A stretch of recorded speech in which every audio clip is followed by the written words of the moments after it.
Hey guys, tonight we begin with a curious stroll through the dark alleyways of medieval myth. So before you get comfortable, like the video and subscribe, but only if you genuinely enjoy what I do here.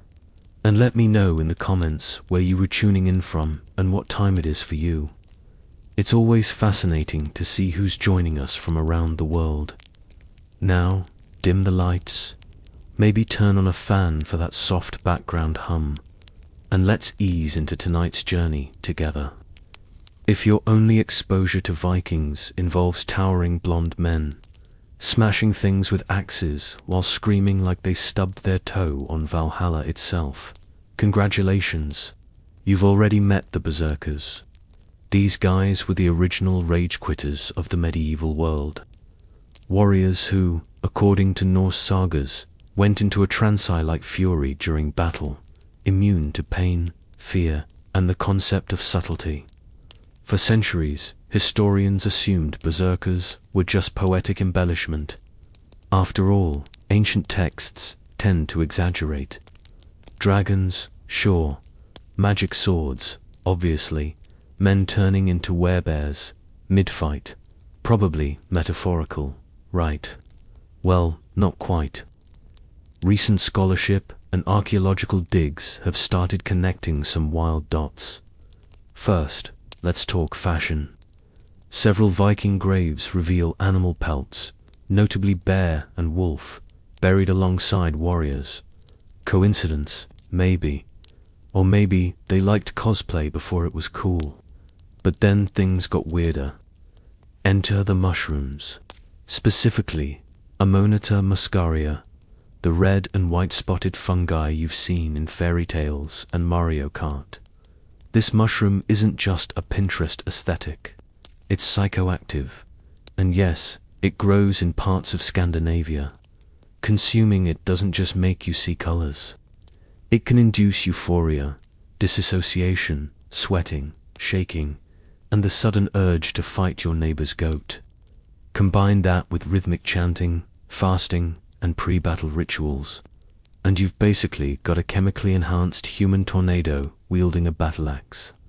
Imagine showing up to raid a monastery and being greeted by a shirtless man foaming at the mouth. Contemporary accounts from enemies of the Vikings describe madmen, immune to wounds and utterly fearless. Some scholars even suggest they bit into shields, not for defense, but to control their convulsions. You know, normal Saturday night things.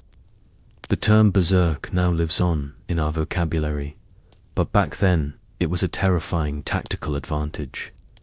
Imagine trying to form a disciplined shield wall while a hallucinogenic Norseman in a bear pelt sprints at you like he is in a heavy metal music video. Strategy meet chaos. Ah, yes. 1518. The year when hundreds of people in Strasbourg, France, decided to fight despair, famine, and disease. The only way they knew how, by dancing. Not metaphorically, not romantically, literally dancing until their feet bled, their hearts gave out. And the local authorities considered whether banning music might be healthier than banning witches. At first, it started small. One woman, Fraffa, stepped into the street and began dancing. No music, no audience, just pure medieval groove. A couple hours in and you'd expect someone to throw her a loaf of bread and suggest a nap. Instead, people watched. Then they joined. Because apparently in 1518, seeing someone dance themselves into delirium meant, hey, looks fun, I'm in. Within days, dozens were dancing, then hundreds, and not at a festival in the middle of the street in the sweltering summer heat without food, water, or any sense of self-preservation. It would have made a great TikTok trend, minus the mass casualties. What's baffling is the response from city leaders. Instead of, say, quarantining the dancers or bringing in doctors, they leaned into it. Literally, they hired musicians, built a stage, encouraged the dancers to get it out of their system. That's right, their cure for compulsive death dancing was to crank up the medieval bass. As you can imagine, that didn't work. Historians were long divided on whether this was real or just another pious parable from a time when leeches were considered medicine and astrology made career choices. But numerous records, city accounts, church logs, personal letters, all confirm the same terrifying footnote. People danced involuntarily, and some didn't survive. So, what caused it? The top theories are 1. Ergot poisoning, a hallucinogenic mold that grows on rye and can cause convulsions, visions, and extremely poor life choices. Or 2. Mass psychogenic illness. Basically, collective madness sparked by stress, fear, and a lack of hobbies. Whatever it was, it turned one city into a grim disco for a month straight. And if there's a moral here, it's this. Medieval Europe didn't always burn witches. Sometimes it threw them a dance party.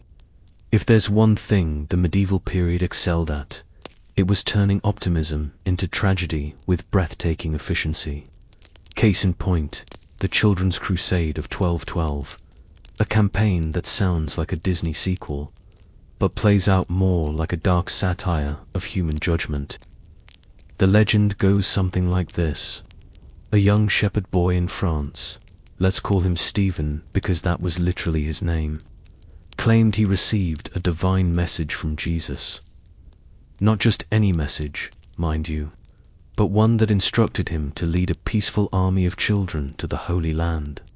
Not with swords, but with innocence, which, as it turns out, is not a useful weapon against trained soldiers and sea storms.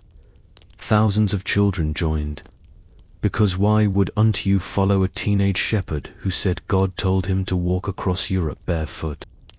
Parents wept, townspeople cheered, bishops blinked slowly, and off they went, across mountains, down rivers, through towns, singing hymns, starving slightly, getting arrested occasionally.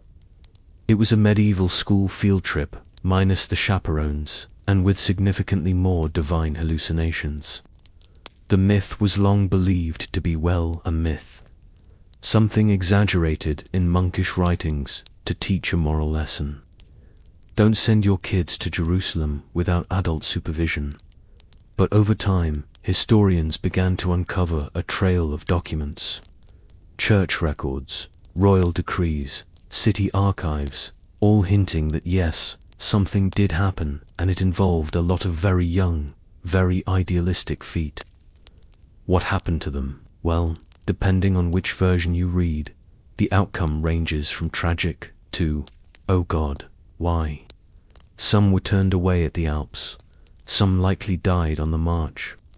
Others were tricked by unscrupulous merchants, loaded onto ships, and sold into slavery in North Africa.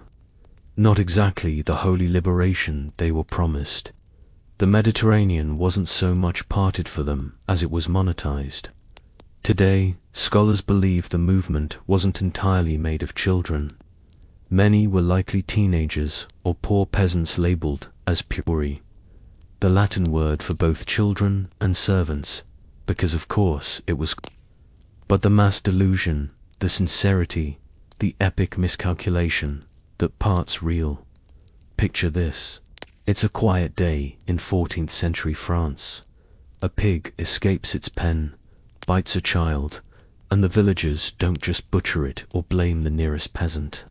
No, they drag the pig to court with a lawyer and a judge and a public trial. Because in medieval Europe, justice wasn't just blind, it was extremely imaginative. Yes, animals were actually put on trial. Not metaphorically, not symbolically, literally. They were assigned defense attorneys, sometimes imprisoned, occasionally excommunicated. Nothing says rule of law like banishing a rooster from the church for laying an egg, which by the way they believed was laid by the devil himself. Because obviously for centuries, people thought these stories were just exaggerated folklore. Surely medieval scribes were just being poetic. You know, adding a little flair to their otherwise monotonous lists of grain taxes and fish quotas. But no court records, actual parchment-bound proceedings, have been found all over Europe. One famous case from 1386 involved a S.A. in Fallet, France. She was found guilty of killing a child and was sentenced to death. She was dressed in human clothing, paraded through town, and publicly hanged because symbolism, retribution, general medieval weirdness, even insects weren't safe. In 1510, a group of French peasants sued a horde of weevils for destroying their crops. The court appointed a lawyer to represent the insects, presumably someone who had annoyed the judge recently. After several hearings, the case was dismissed because, well, the bugs didn't show up. Classic defendant behavior. But here's the twist. This wasn't random insanity. Two medieval minds, justice applied to the entire creation. Animals, though lower than humans, were still part of God's moral universe. If they committed a crime or were suspected of being in league with dark forces, they faced the consequences. The Middle Ages didn't do things halfway. Some of these trials were ecclesiastical, meaning the church got involved. Others were secular, with full legal proceedings. All of them are now prime examples of how deeply humans can anthropomorphize anything with legs and a bad attitude. Nothing says medieval torture quite like the Iron Maiden. That infamous human-shaped metal sarcophagus lined with spikes on the inside, designed to turn heretics into Swiss cheese. You've seen it in museums, horror films, and probably that one guy's edgy high school sketchbook. There's just one problem. It's a complete historical fraud. Yes, the Iron Maiden is one of the most iconic torture devices never actually used in the Middle Ages, and yet it is paraded around as if it were the go-to tool of every moody inquisitor with a flair for the theatrical. Truth is, medieval torturers were creative, disturbingly so. But this particular device was a 19th century invention because apparently the Industrial Revolution was unterrifying enough on its own. So where did it come from? The first known Iron Maiden was cobbled together in the late 1700s or early 1800s in Germany, likely by someone who thought, you know what? This museum needs a big spiky lie. The idea was to create a compelling and horrifying display of what medieval justice might have looked like. If everyone, back then, had watched too many slasher films, it was a hit. People loved the spectacle because nothing sells quite like a morbid mix of pseudo-history and bloodthirsty imagination. Even museums leaned into it. You can still find Iron Maidens proudly displayed behind glass with placards that quietly mention, actually, this is a Victorian-era replica of something we made up entirely. Of course, medieval people did use torture extensively, creatively, and with almost no HR department oversight. There were racks, thumbscrews, heretics, forks, and something called the pear of anguish, which sounds like a fruit, but isn't. But the Iron Maiden, not on the list. They were too busy being horrible in more practical ways. Why did the myth stick? Because it feels true. It fits the narrative of a brutal, superstitious age. It's also visually terrifying, a perfect icon for our collective nightmares about the past. And so, a fake torture box became a real symbol of medieval cruelty. Let's clear up one of the most persistent myths about the Middle Ages. No, medieval Europeans did not think the earth was flat. They weren't that kind of clueless. They had other issues. Plague, famine, surprise invasions by relatives with swords. But basic planetary geometry wasn't one of them. In fact, most educated people in the Middle Ages knew the earth was a sphere. Monks, scholars, and sailors understood it. Heck, even school books from the 1200s explained the earth's roundness. usually while subtly threatening children with eternal damnation if they didn't memorize Latin conjugations. The myth of a flat earth believing Middle Ages was actually cooked up much later in the 19th century when historians wanted to make the Renaissance and Enlightenment look cooler by comparison. It's easier to feel superior when you imagine your ancestors navigating with maps that resembled pizza boxes. The real medieval cosmology came from thinkers like Isidore of Seville, Bede the Venerable, and Thomas Aquinas. People with very pointy handwriting and extremely strong opinions on theology, philosophy, and celestial spheres. They weren't always right, mind you, but they definitely weren't flat earthers. Many based their understanding on Aristotle and Ptolemy, who again were all aboard the spherical earth train. There were even practical reasons for knowing the earth was round. Ships disappearing over the horizon. Round earth. The curved shadow on the moon during a lunar eclipse. Round earth. The fact that people in Spain couldn't see the same stars as people in Egypt. Again, round earth. Medieval logic may have been 30% divine revelation, 20% Latin mumbling, and 50% random guesswork, but they still got this one right. The confusion mainly comes from a few scattered quotes taken wildly out of context and a whole lot of 19th century revisionism. Washington Irving, yes, the Sleepy Hollow guy, wrote a wildly popular fictionalized biography of Columbus that exaggerated how radical his round earth voyage seemed. Spoiler alert, it wasn't. Imagine being accused of theft in a medieval village. No fingerprints, no camera footage, no you won't believe what they did. Town crier drama.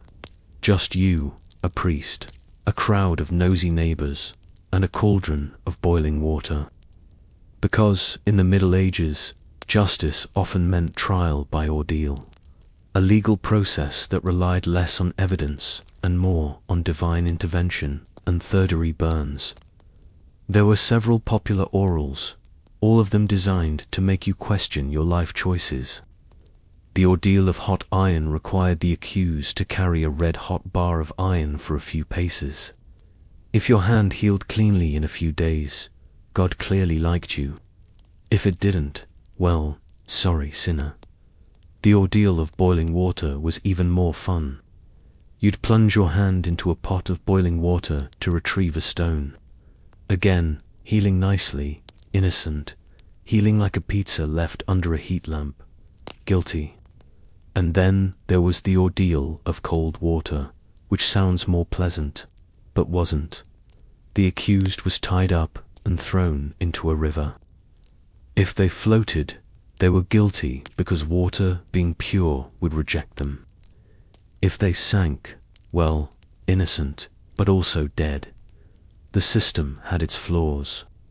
Now, modern minds might assume this was just barbaric nonsense. And yes, a strong argument can be made. But oddly, trial by ordeal sometimes worked. Not because of miracles, but because of psychology. Many people who knew they were guilty refused to go through with it, confessed beforehand, or settled matters another way. And the priests, oh, they often quietly rigged the results. Let the cauldron cool a bit. Use mild water. Judge the healing with some flexibility. They weren't sadists most of the time, just bureaucrats with robes. Eventually, trial by ordeal was banned by the church in 1215. Apparently, someone finally realized that burning people to prove their innocence might not be the pinnacle of divine wisdom. From then on, Europe slowly pivoted toward more rational legal systems. You know, like duels, witch hunting, and accusing your neighbor of consorting with frogs. Ah, Robin Hood, the green-clad outlaw with the sharp arrows, sharper cheekbones, and an unshakable moral compass, stealing from the rich, giving to the poor, and somehow keeping his tunic wrinkle-free while living in a forest. Sounds great, doesn't it? almost too great. That's because the Robin Hood we know, the dashing rebel hero who spouts one-liners while dodging arrows in slow motion, is about 90% literary invention and 10% actual medieval tax drama. But here's the fun part. Someone like Robin Hood probably did exist, or rather several someones. Records from the 13th and 14th centuries mention men with suspiciously hoodish names. Robehod, Hoberhod, and variations like Roberuz, Hoodus, often listed as criminals or fugitives. And by criminals, we mean people who may have just skipped out on taxes, poached a deer, or looked at the local sheriff funny. None of them robbed banks or hosted socialist banquets under oak trees. But they were outlaws in the literal sense, cast outside the law, surviving on wit, bows, and a deep mistrust of authority. Over time, their stories merged into a composite legend, like a medieval version of fan fiction. If that fan fiction also involved lots of stabbing and plague. The earliest ballads about Robin Hood aren't exactly Disney-friendly, either. In the 14th century versions, Robin is violent, short-tempered, and disturbingly fond of murdering monks. Maid Marian doesn't even make an appearance until later. And Friar Tuck, he'd sooner throw you in a pond than listen to your sins. Still, the legend evolved.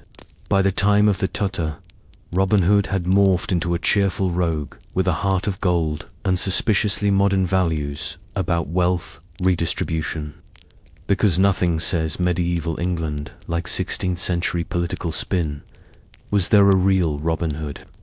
Probably not one single person, but the conditions that birthed the myth, corrupt officials, hungry peasants, and forests just begging for cinematic lighting were very real.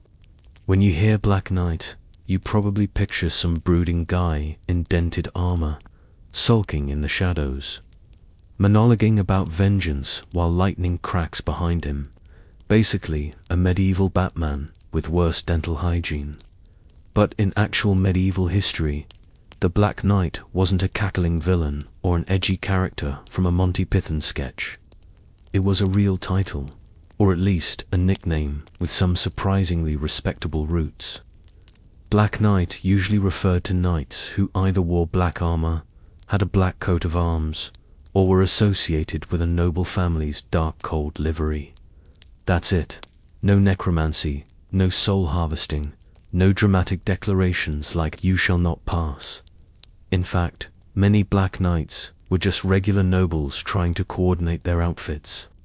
One of the most famous was Edward of Woodstock, known as the Black Prince.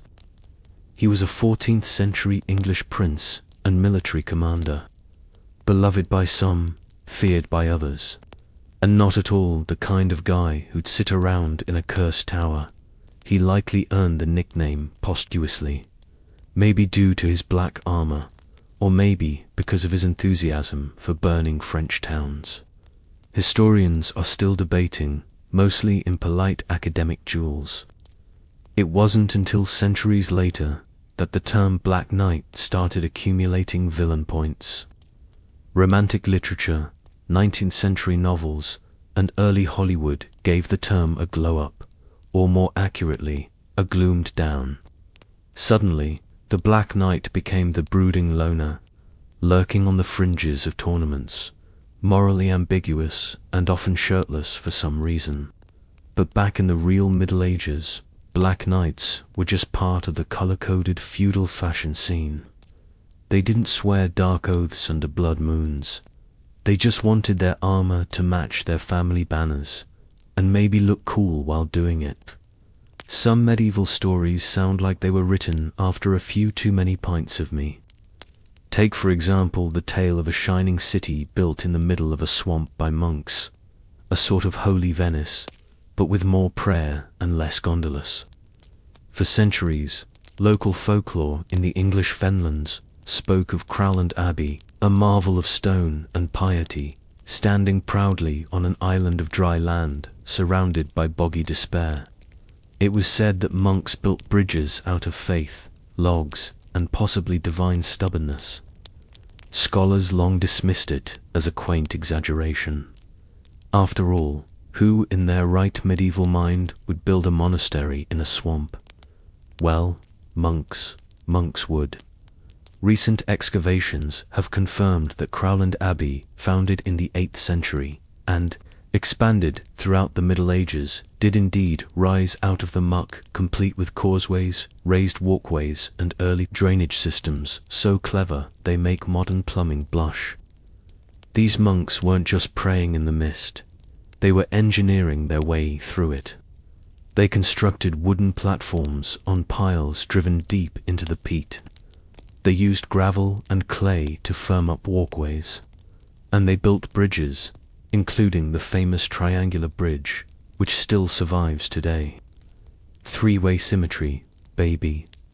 You don't get that kind of architectural ambition from drunken peasants with a shovel. So why the swamp? Well, 2 reasons. Isolation and tax breaks. Monasteries were supposed to be separate from the sinful world. Nothing says holy isolation like being surrounded by mosquitoes, the size of pigeons. Plus, land no one else wanted was often cheaper. So, monks got crafty. They turned the marshes into a hub of spiritual and economic activity. Farming eels, making cheese, and somehow not getting trench foot every winter. The result, a real-life miracle of persistence, engineering, and mild dampness. One that confirms that even the strangest sounding medieval legends might be hiding a soggy little nugget of truth. Ah yes, Pope Joan, the mysterious woman who supposedly fooled the entire Catholic Church, rose through the ecclesiastical ranks, became pope, and then dramatically gave birth in the middle of a papal procession. You know, your standard medieval Tuesday. For centuries, her story was whispered with scandalous glee and then furiously denied by church scribes with the energy of someone deleting browser history. Many modern historians declared it medieval gossip, a cautionary tale cooked up by monks who really didn't want women near the altar. But here's the thing. Recent revaluations of medieval texts, art, and PayPal timelines have made some historians raise an eyebrow, and not in the sarcastic way. The earliest detailed versions of Joan's story appear in 13th century chronicles, but there are earlier hints.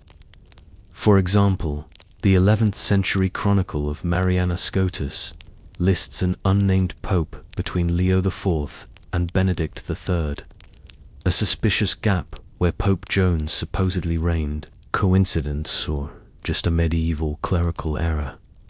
Pun unavoidable. Then there's the odd tradition of the Sidious Vicaria, a throne with a suspiciously hollowed-out seat used during papal Some believe it was designed to check that the new pope had the appropriate holy plumbing. Historians dismiss this as symbolic tradition, but really, if your throne has a built-in gender inspection feature, maybe you're protesting too much. Art complicates things further. Some medieval tarot decks and church murals feature a female pope figure. Was it Joan, or just the Middle Ages being weird again with symbolism? Hard to say. Medieval art wasn't exactly subtle. It's the same genre that put dragons next to saints and occasionally drew horses with human feet. So, what do we make of Joan? A real figure erased from history. A medieval urban legend, a proto-feminist fever dream. The answer may lie somewhere in between. While there's no definitive proof she existed, there's also no smoking PayPal decree that debunks her. Just a lot of very anxious-looking church historians from the 14th century onward who seemed desperate to change the subject. And if she did exist, she pulled off the greatest medieval disguise ever and had the worst gender reveal party in history. The myth goes like this. The reason Friday the 13th is considered unlucky has nothing to do with spilled salt or broken mirrors. It all goes back to the dramatic downfall of the Knights Templar. And unlike most scary campfire tales, This one actually has a historical backbone and a sword and a very angry French king. Let's rewind to October 13th, 1307.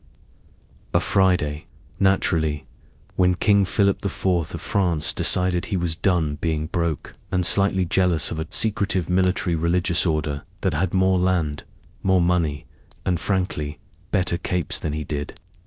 With the subtlety of a toddler flipping a board game, Philip ordered the mass arrest of the Knights Templar. Across France, hundreds were seized, tortured, and accused of crimes that ranged from spitting on the cross to worshipping a mysterious bearded head, which, if you've ever seen medieval relics, is honestly not that weird. The Pope at the time, Clement V, tried to act surprised, but eventually folded under pressure. And by pressure, we mean Philip breathing heavily down his neck with an army. The church disbanded the order in 1312, and the last Grand Master, Jacques de Molay, was burned at the stake in 1314. Before his fiery exit, he allegedly cursed both the king and the Pope. And guess what? They both died within a year. Coincidence or medieval karma? So yes, the connection between Friday the 13th and the Templars has historical roots, though the superstition didn't really bloom until centuries later. But the drama, that's 100% certified medieval. The Templars weren't just knights. They were bankers, crusaders, landowners, and walking PR nightmares for secular rulers. Their downfall wasn't caused by heresy. It was caused by debt. King Philip owed them a lot of money, and nothing clears a tab like a few strategic executions and a smear campaign. When you think of medieval surgery, chances are you picture a bearded man with questionable hygiene sawing off limbs with a kitchen knife while screaming, "God wills it," over a background chorus of patient agony and Gregorian chants. And honestly, that happened more than once. But here's the twist. Not all medieval medicine was utter madness. Some of it actually worked. No, seriously. Recent analysis of 10th to 14th century medical manuals and archaeological remains shows that medieval surgeons were incomplete sadists with a hacksaw and a prayer. In fact, they were surprisingly competent at wound care, trepanation, and even cataract surgery with tools that look like they were designed by a blacksmith on a budget. Take trepanation, the act of drilling a hole in your skull to relieve pressure, cure headaches, or release those pesky demons. Because why trust Tylenol when you can ventilate your brain? Archaeological evidence shows patients survived these procedures at decent rates, their skulls showing signs of healing. So not just a medieval lobotomy, more like a last-ditch effort with a decent follow-through. And then there's wound care. Texts like the Trot and Curia Magna contain recipes that would make a modern herbalist weep with joy.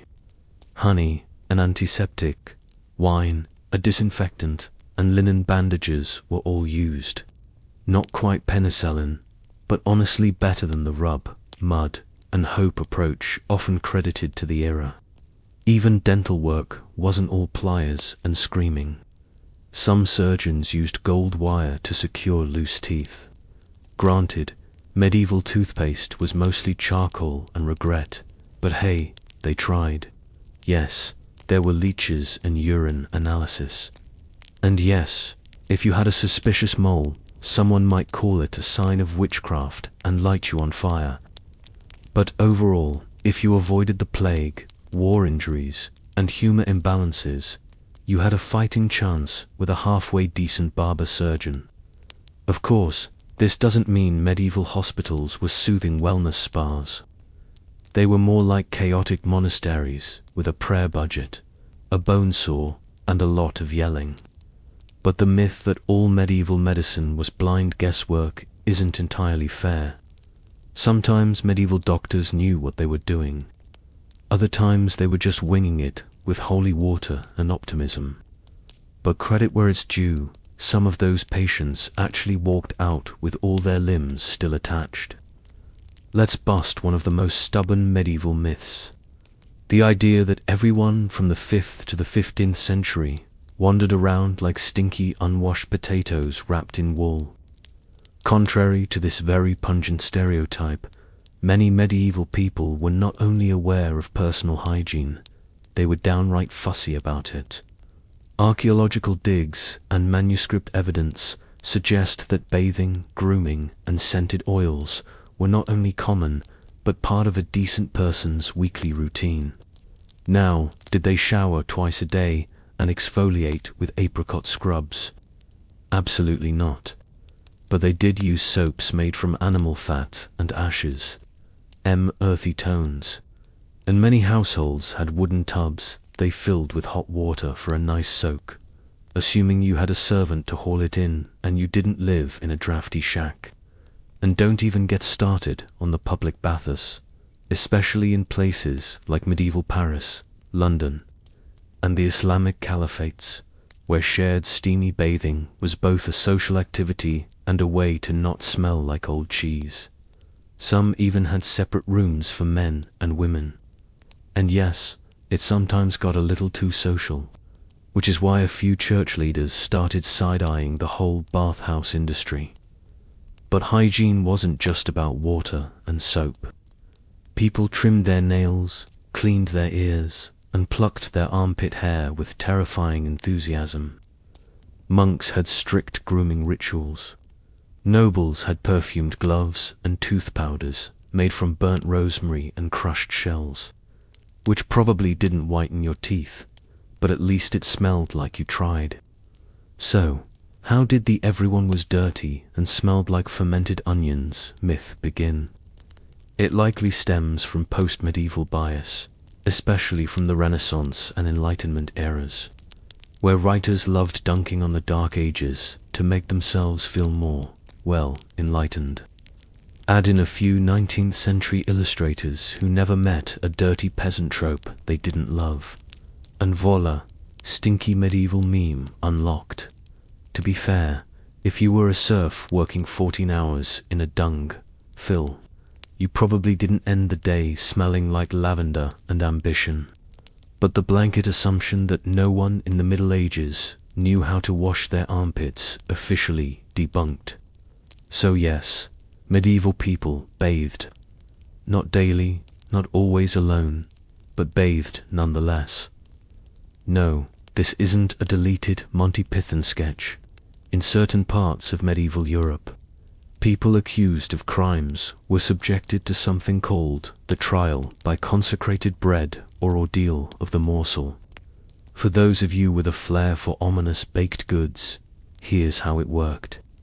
An accused person, usually a clergyman, would be brought in front of a jury of solemn, probably half-asleep monks. They'd then be handed a small piece of holy bread. Yes, blessed God-approved bread, and asked to chew and swallow it. Sounds simple, right? Like communion with steaks. The twist: if the accused choked, gagged, or looked generally nervous while eating the bread, boom, guilty. Not just you seem suspicious. Guilty. We're talking God himself is now involved, and he clearly thinks you're shady. Guilty. This method was based on the belief that divine power would physically stop a liar from swallowing the body of Christ. Apparently, celestial justice had a direct line to your esophagus. It was essentially a medieval lie detector test, but instead of wires and sweat glands, you got carbs and judgmental monks, and you thought job interviews were stressful. What's wild is that this wasn't fringe behavior. These orals were sanctioned by church authorities for centuries, especially in Anglo-Saxon England. It was believed that divine intervention would reveal the truth where mortal justice failed. And because nothing says fair trial like giving a dry cracker to a terrified man and hoping he doesn't have acid reflux, eventually, even the church realized this was getting a little silly. In the early 13th century, Pope Innocent III, who sounds like he should have been innocent, but really wasn't, banned clergy from participating in orals altogether. That basically shut the whole operation down. No monks, no magic bread. But the fact that this happened at all, totally real. It wasn't metaphor. It wasn't satire. It was bureaucracy baked. The initiation of a new Templar did not begin with fanfare or public ceremony. It began in silence in the earliest hours of the morning, when the world still lingered in darkness. A candidate, usually a young knight of noble birth, would approach the gates of a Templar precept, a fortress monastery that was part barracks, part holy sanctuary. He arrived with no fanfare, no escort, and no weapons.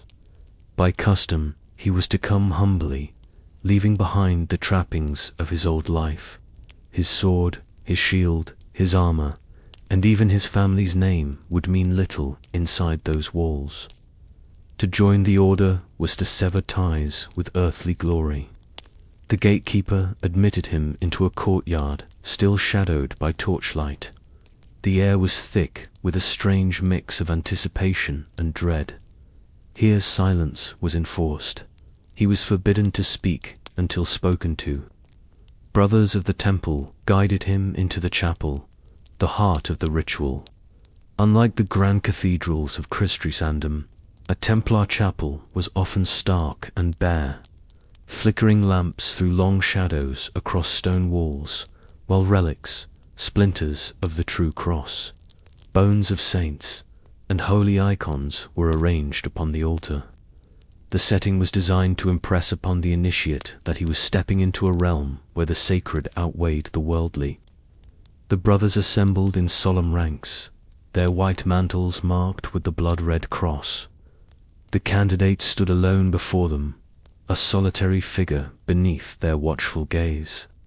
Every movement was deliberate, every moment choreographed to remind him that he was no longer an individual, but a servant of a larger divine cause. Even the air seemed heavy, filled with an unspoken question. Was he truly ready to abandon everything? The dawn light began to creep through narrow slits in the chapel walls, illuminating the altar as the candidate was led forward. His journey had begun not with battle, but with surrender. Before him lay not an enemy, but an order that demanded absolute devotion. He was not there to prove his strength with the sword, but to demonstrate humility before God and obedience to the Master. This was the threshold, the last breath of his old life and the first step into the secretive brotherhood of the Knights Templar. The candidate's first true trial was not of sword or shield, but of his own heart. After being brought into the chapel, he stood before the master of the temple, who presided over the ritual like both judge and father. Around them, the brothers formed a living wall of silence, their eyes fixed on the man about to renounce his past life. The questioning began with ritual formality. The master would ask the candidate whether he came of his own free will without coercion or deceit. This was not mere rhetoric. The Templars demanded certainty. A man who joined unwillingly could not be trusted, and a man who sought the order for selfish gain was worse than useless. He was asked, "Do you desire to enter the company of the poor fellow soldiers of Christ and to serve God all the days of your life?" The questions grew sharper, designed to pierce through pride and uncover hidden motives. Did he owe debts? Was he married or bound by promises to women or lords? Did he carry obligations that would conflict with his new vows? Any hesitation in answering could spell rejection. The Templars sought men unencumbered by divided loyalties, for a divided man could not fight with a pure heart. Then came the questions that tested courage. The master warned him that the life ahead would not be easy. You will know no ease, no wealth, no luxury. You will be called to hunger, to hardship, and to death in the service of Christ. The candidate was reminded that he would wear a simple robe, eat plain food, and surrender any personal possessions. He would obey commands without hesitation, even unto death. This was not romantic knighthood. It was discipline bordering on monastic severity. If the candidate faltered, this was the moment to turn back. Many did. The ritual allowed a man to walk away before making the oath, sparing both him and the order from later regret. But if he stood firm, the master pressed him once more. Do you still wish to remain? A resolute answer marked the difference between a mere visitor and a brother in arms. This questioning was not meant to humiliate, but to refine. It stripped away illusions and forced the man to confront the weight of his choice. Only when his answers satisfied the master and the assembled brothers did the ritual move forward. He was now on the very edge of binding himself, not just to an army, but to a holy cause that claimed his soul as much as his sword. Once the candidate had proven his resolve through questioning, the ritual moved into its most sacred phase, the taking of vows. Unlike secular knighthood, which emphasized honor, wealth, and lineage, the Knights Templar demanded the opposite. The initiate was asked to renounce not only earthly pleasures, but also his very sense of independence. The first vow was poverty. Standing before relics of the saints and the cross, he declared that he would own nothing personally.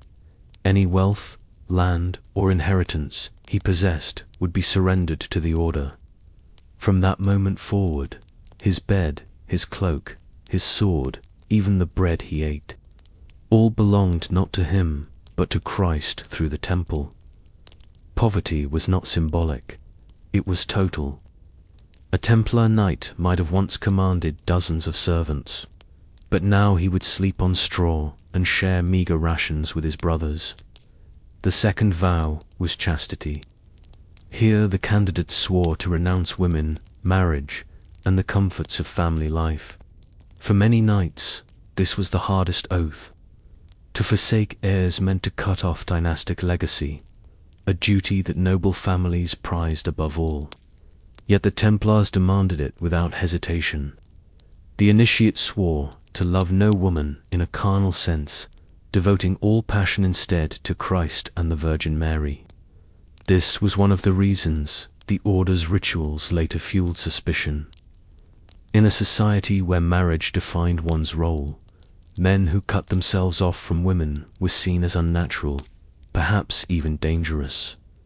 The third vow was obedience. If poverty demanded surrender of possessions, and chastity demanded surrender of desire, obedience demanded surrender of will. The candidate swore to follow the commands of the master and his superiors instantly and without question, whether on the battlefield or in the cloister. This vow bound the knight as tightly as chains. His life was no longer his own. If commanded to ride into certain death, he would go. If commanded to wait in silence for years, guarding a remote outpost, he would endure.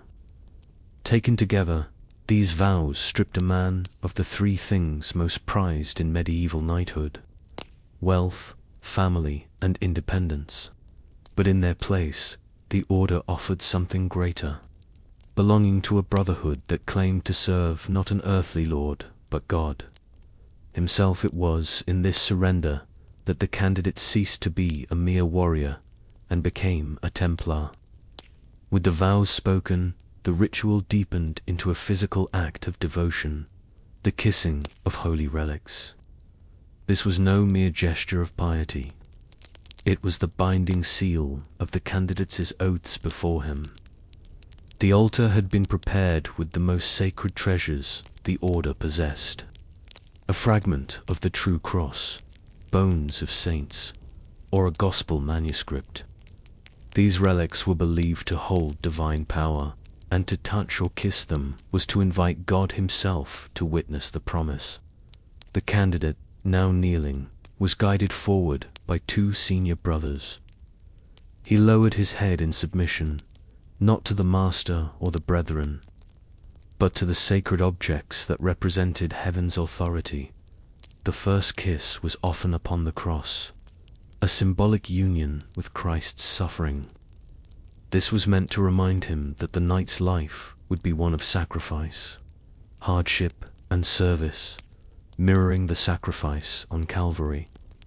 Next came the relics of saints, men and women who had lived holy lives of endurance and faith. By pressing his lips to their remains, the initiate aligned himself with their legacy. It was a moment of transference where the living pledged to carry the torch of the dead. To refuse the kiss would have been unthinkable, but the act was more than symbolic. In the medieval imagination, to kiss a relic was to form a covenant. Breaking that covenant would endanger one's soul for eternity. The ritual was heavy with silence. The gathered brothers stood still, their white mantles unmoving, while the soft sound of lips against relics echoed in the chapel. The candidate knew that every kiss was not just a kiss of faith, but a kiss of binding. From that moment forward, betrayal would not only shame him before men, but condemn him before God. This act of veneration also added fuel to later myths. Outsiders whispered that the Templars kissed relics in secret rites, or worse, that they kissed forbidden objects of blasphemy. Such rumors spread in later centuries would haunt the order. But in truth, this moment was deeply orthodox.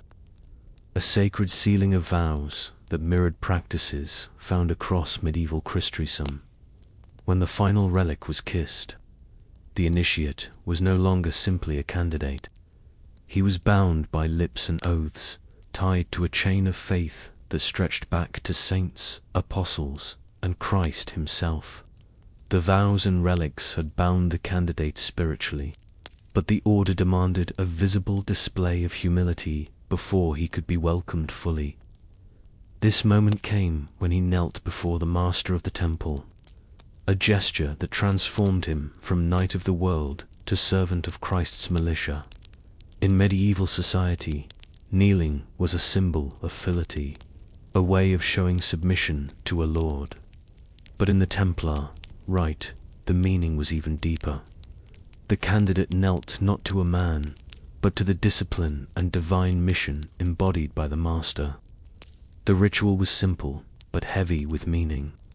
The candidate sank onto both knees, head bowed, his hands pressed together as if in prayer. This posture was no accident. It echoed the way a vassal pledged loyalty to a feudal lord, yet stripped of the worldly rewards that came with such service. Here there would be no lands, no castles, no riches promised in return. Instead, the knight was binding himself to poverty, chastity, obedience, and the perpetual hardships of holy war. The master placed his hands over the candidates, sealing the act with authority. Then came the words of command, a reminder that from this moment forward, the initiate must obey without hesitation, whether the order was to ride into battle, to guard a lonely fortress in the desert, or to spend years in prayer and fasting. His duty was absolute. Obedience was not a matter of negotiation, it was total. Yet there was also comfort in this kneeling. For all its severity, the order was a brotherhood. The candidate was no longer an isolated warrior, but a part of a chain of loyalty and protection. By kneeling, he signaled his willingness to be shaped, disciplined, and defended by his brothers as much as he was now bound to serve them. Observers outside the chapel might have seen only a knight kneeling before another man, but within the order, this act carried a mystical dimension.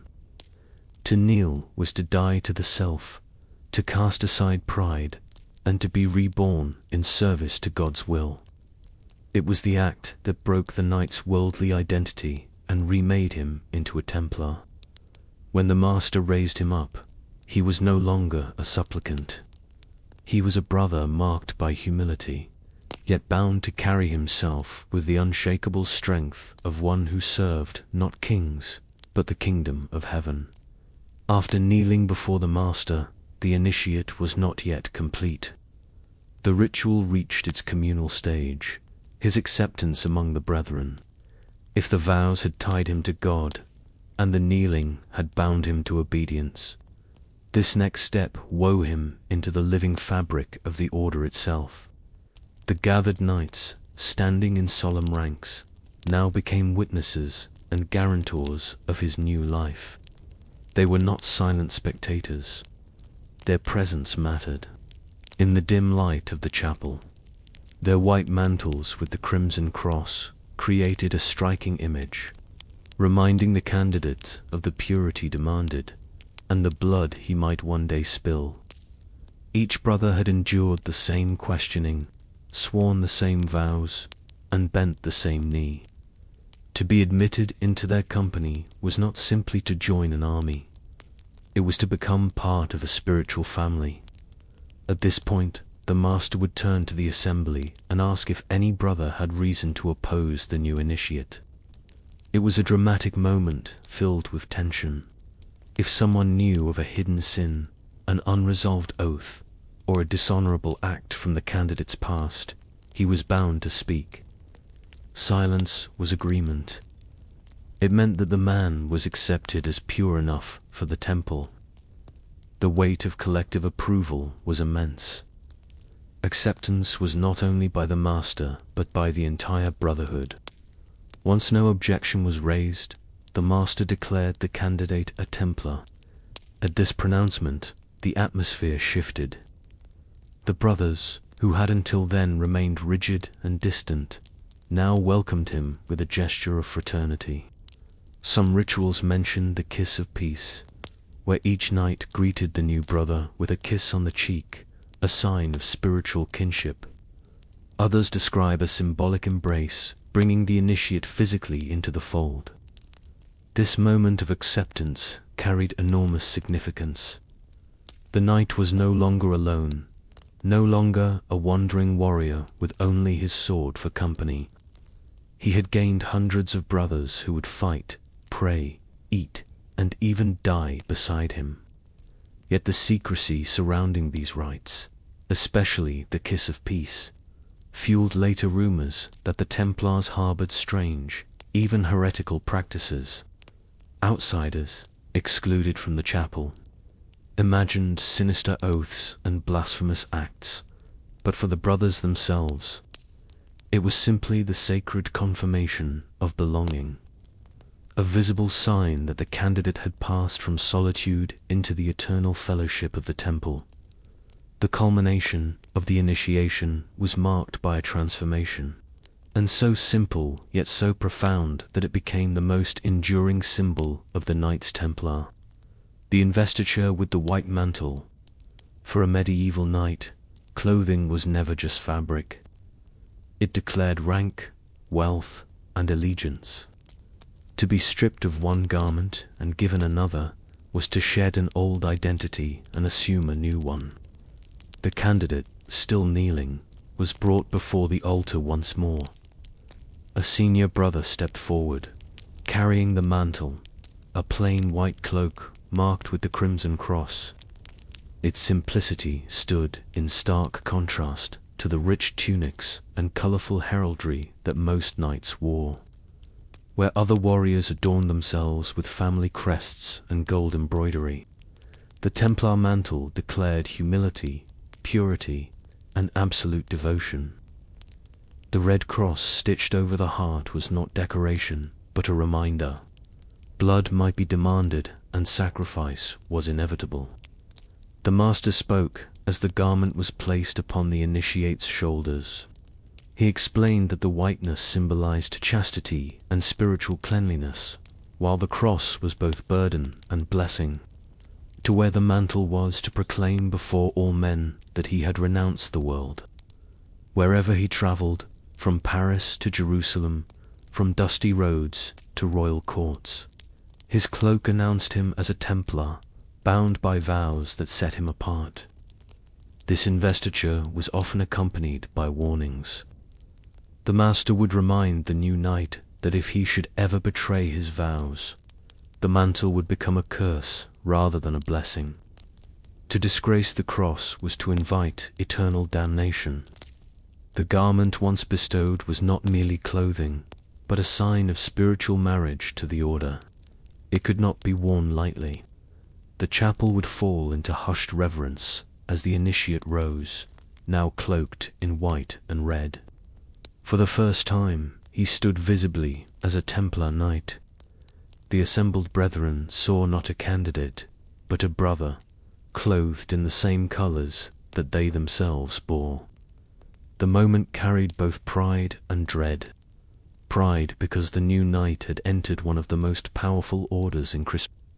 Dread because from this day forward every step, every battle, every prayer, and every breath would be lived under the shadow of that red cross. The mantle was glory and burden entwined. No initiation was complete without a meal, not a lavish feast, but a communal table where the new knight took his place among his brothers for the first time. In medieval society, to eat together was more than sustenance. It was a declaration of kinship. For the Templars, whose lives were ruled by discipline, the shared meal carried profound symbolic weight. The banquet was modest, reflecting the vow of poverty. There were no golden goblets, no extravagant dishes dripping with spice. Number musicians to provide entertainment instead.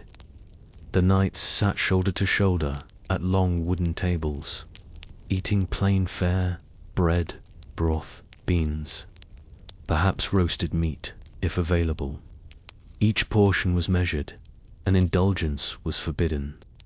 The silence of the earlier ceremony gave way to murmured prayers and quiet conversation, the steady rhythm of spoons against bowls. For the new initiate, this was the first test of belonging. He was no longer an outsider standing before the order, but a brother at their table. By eating the same food, drinking the same watered wine, and following the same rules, he stepped fully into the rhythm of Templar life. Here there were no noblemen or peasants, no sons of lords or commoners, only brothers bound by vows. The equality of the table was one of the order's greatest strengths. The master or senior officers often used this moment to remind the initiate of the rules that governed meals. Conversation was limited and focused, often revolving around scripture, discipline, or practical matters of the campaign. Excess was forbidden. Even gestures of greed, like reaching too quickly for food, could bring reprimand. The meal itself was a continuation of the vows. Simplicity, obedience, and humility played out in the act of eating. This banquet also had a spiritual layer. To break bread together was to echo the Last Supper, the fellowship of Christ and his disciples. Just as the knights had sworn oaths before relics, now they confirmed their unity through shared sustenance. The initiate, tasting the plain bread and wine, knew he was bound to these men, not just in battle, but in daily life, in hunger and in prayer. By the time the meal ended, the new knight had fully crossed the threshold. He had been questioned, tested, bound by oaths, and now nourished by the same food as his brothers. What remained was the final blessing, the sealing of his place in the spiritual army of the temple. The last stage of the initiation was both solemn and uplifting. The final blessing that sealed the knight into eternal brotherhood. Everything that had come before, the questioning, the vows, the kneeling, the relics, the mantle, and the meal, led to this culminating act. Now, before God and his brethren, the initiate was consecrated as a full Templar. The chapel grew still once more. The master stood before the new knight, lifting his hands in blessing. Words of prayer were spoken, invoking Christ, the Virgin Mary, and the saints as witnesses to the vows just taken. This blessing was not symbolic, but binding. The initiate was believed to be spiritually marked, set apart from the rest of Christendom. No longer a free knight of the world, he was now a soldier of Christ, sworn to defend the faith until death. Some accounts suggest that the blessing also carried a warning. The master reminded the new brother that to break his vows was to betray not only the order, but God himself. Damnation, both earthly disgrace and eternal punishment, awaited those who faltered. It was a sobering reminder that this brotherhood was not something to be entered lightly. Once bound, there was no release, only life in service or death in disgrace. After the blessing, the brethren together recited prayers surrounding the new knight in a chorus of Latin chants.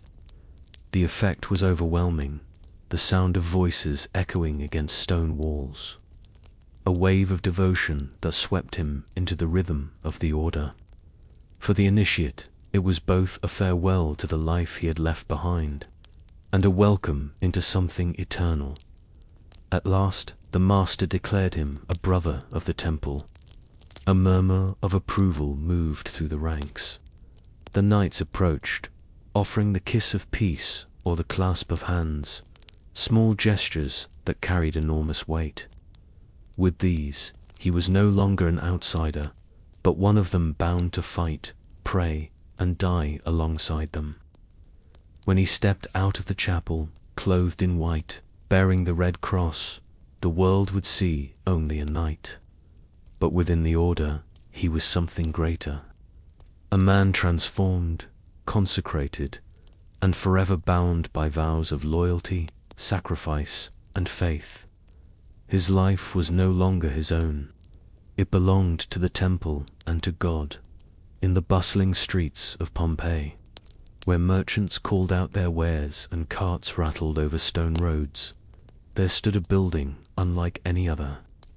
The Lupanar, the city's most notorious brothel.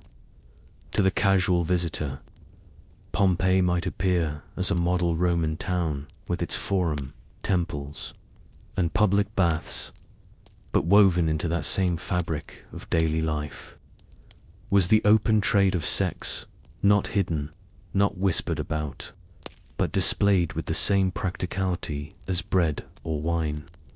The Lupanar was the centerpiece of this trade, an institution as much a part of Pompeii's economy as its markets. The very name Lupanar reveals how Romans viewed its function. Derived from the Latin word lupa, meaning she-wolf, it was a slang term for prostitute. Just as a wolf prowls the wilderness, these women were imagined as prowling for clients. Yet in reality, it was the customers who prowled the city, following carved phallic symbols etched into paving stones and walls that literally pointed the way to the brothel's doors. For a Roman man, whether soldier, sailor, or merchant, there was little secrecy in such pursuits. Pompeii wore its sexuality openly, and the Lupanar made no attempt to hide its purpose.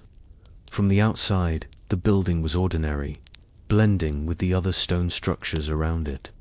But step through its narrow entrance, and you entered a different world. The air was heavy with the smell of oil lamps, cheap wine, and bodies pressed into small, stifling rooms. The voices of clients bargaining, the laughter of women trained to seduce, and the scrolled graffiti of past visitors all testified that this was not a place of fleeting use. It was a social hub, a regular stop in the daily rhythm of Roman men. Unlike temples, which promised divine ecstasy, or taverns, which promised escape and drink, the Lupanar promised immediate physical satisfaction. It was in many ways the theatre of desire where the performance never stopped. Some came in groups, others alone, but all found the same blunt efficiency: stone beds, straw mattresses, and painted walls that advertised what could be purchased. To enter the Lupanar was not to step outside Roman life, but to step directly into it. Here, in this dim, narrow building, one could glimpse the raw intersection of economy, desire, and social custom, the side of Pompeii that the ash of Vesuvius would preserve for eternity. From the outside, the lupanar looked like any other stone building in Pompeii, its facade blending in with taverns, shops, and homes. But once inside, its architecture revealed a singular purpose: efficiency in the service of desire. Unlike lavish Roman villas, decorated with mosaics and atriums open to the sky, this brothel was built with narrow corridors, cramped chambers, and a dark intimacy that left little space for lingering. The building itself was 2 stories tall. The ground floor housed 5 small rooms, each with a built-in stone bed. These were little more than cubicles, windowless, airless, and sparsely furnished.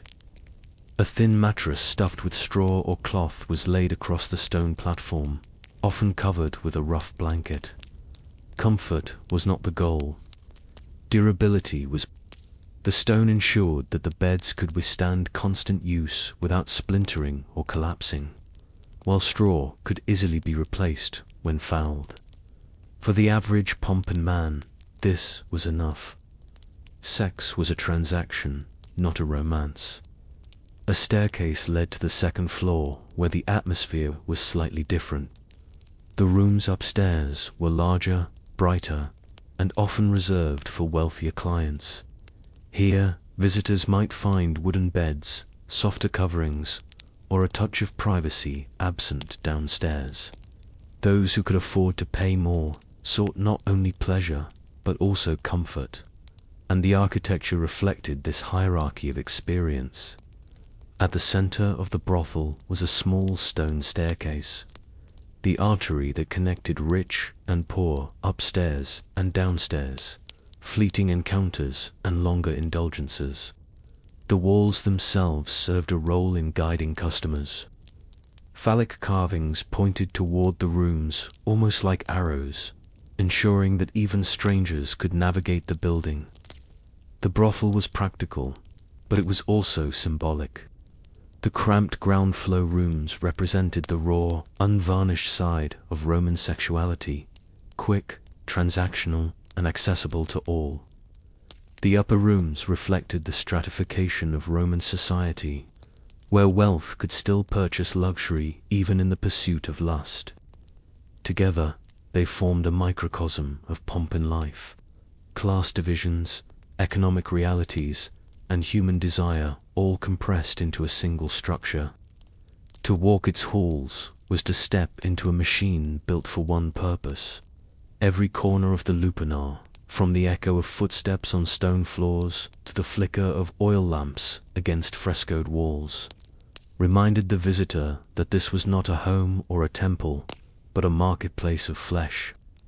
Perhaps the most striking feature of the lupanar, and the one that has fascinated historians and tourists alike, are the erotic fresco painted above the doorways of its small rooms. These images were not abstract decorations or veiled hints.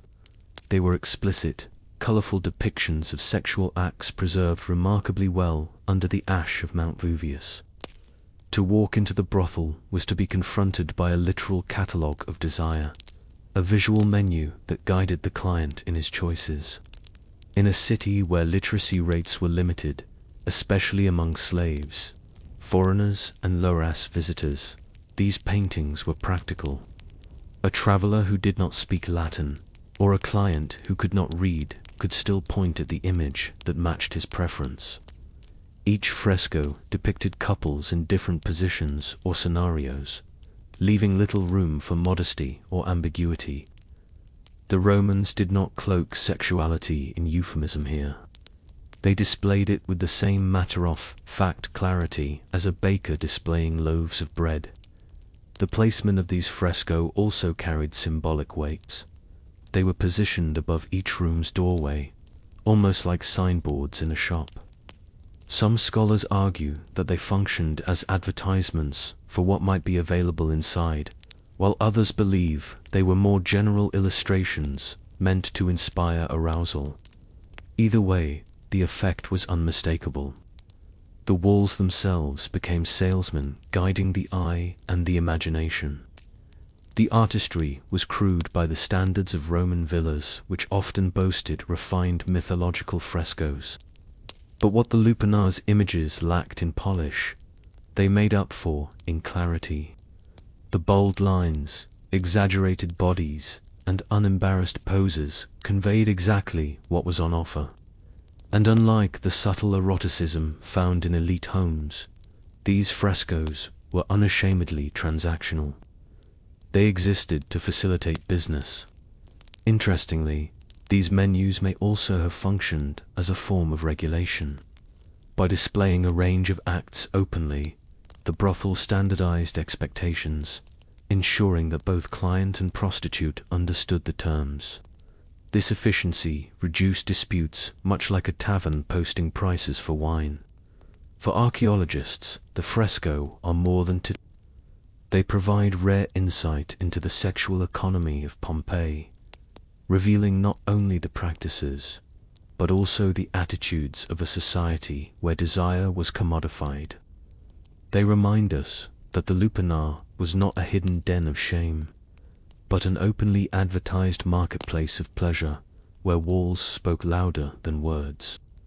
Behind the painted walls and stone beds of the lupanar were the women themselves, the central figures of Pompeii's sex trade. Their lives were harsh, their labor relentless, and their status almost always marginalized. Unlike the courtesans of later European history, the prostitutes of Pompeii were rarely free women choosing this profession. Most were slaves, purchased or captured from distant provinces, brought into the city as commodities in the same way as grain, wine, or olive oil. The Lupanar's women came from across the Roman Empire, Gaul, Greece, Syria, North Africa. Their foreign origins were sometimes advertised as exotic attractions, appealing to clients who desired novelty. These women often had their identities stripped away, given simple, Romanized names such as Fortunata, Lucky One, or Prima the First. Such names reduced them to functions, catalogued like items in a market stall. Their daily existence was grueling.